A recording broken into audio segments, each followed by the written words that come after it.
Let me now share about what we know about this novel coronavirus.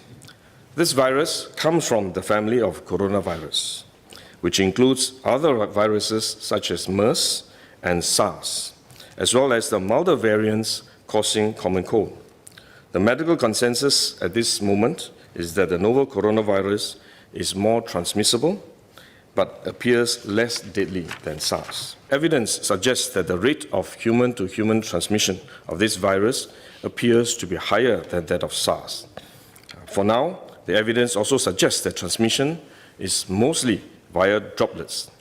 What this means is that the virus is carried within droplets emitted from an infected person over a short distance, such as when a person coughs or sneezes. If these droplets come into contact with the eyes, nose, or mouth of an individual, directly or indirectly through hands that have come into contact with these droplets, the individual may become infected. To clarify, there is no evidence currently to suggest that the virus is airborne. There are other viruses, such as the chickenpox, which can easily be transported via air currents and do not require droplets to contact the eyes or nose. The novel coronavirus is not in this category of viruses. The novel coronavirus could also transmit through surface contact. Let me explain. When a person sneezes or coughs, the droplets fall onto the surfaces of tables and chairs, and the virus may remain alive for up to a few days. When someone else touches the surfaces of these tables and chairs, the virus can be transferred to his hands, and if he then rubs his eyes or nose without washing his hands, he may become infected. So we should wash our hands. This is also why we only quarantine the close contacts of confirmed cases. For more transient contacts, such as individuals that the confirmed cases may have walked past in malls or hotels, the risk of transmission is low. For coronavirus generally, the person is most infectious when he is displaying symptoms, or what you call symptomatic. And this is likely to be the case for the novel coronavirus as well. There is evidence of limited spread from a person without symptoms during the incubation period.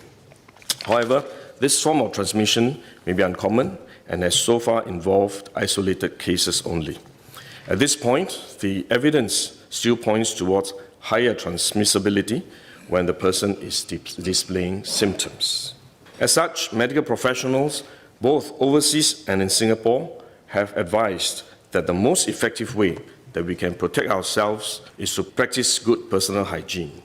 We should regularly wash our hands with soap and water and avoid touching our face with our hands. These may sound simple, but actually they're very difficult to do because all of us touch our face all the time. Even at a meeting when we have on this ministry task force, while I was speaking, I was touching my face until Minister Lawrence Wong nudged me with his elbow and said, "Stop touching your face." So it is simple but extremely difficult, but are actually very effective in preventing all kinds of infection.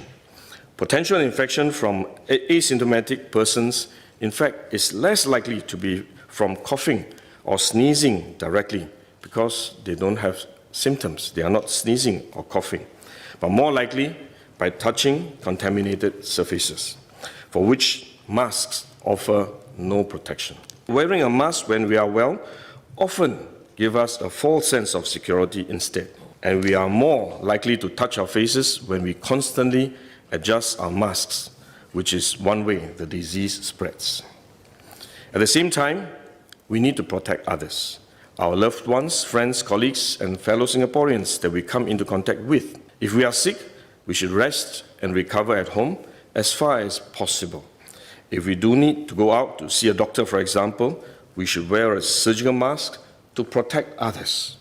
So this is when mask is needed, when we are unwell and have to go out.